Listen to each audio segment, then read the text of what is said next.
Ola, son Raquel Miragaia e veño presentarvos o meu último libro. É un libro de relatos curtos que nace un pouco da reedición do Diario Convoio, pois cando fun buscar o texto orixinal desa novela no baú das lembranzas, porque é unha novela que ten xa moitos anos, encontrei algúns textos, algúns relatos inéditos, outros publicados en diferentes medios, revistas, magazíns, páxinas web,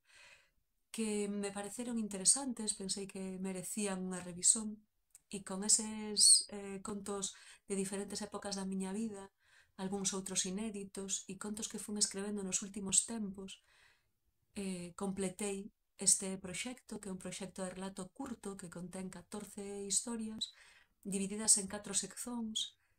creo que bastante diferentes entre sí, aínda que teñen en común tal vez esa idea, non, de focar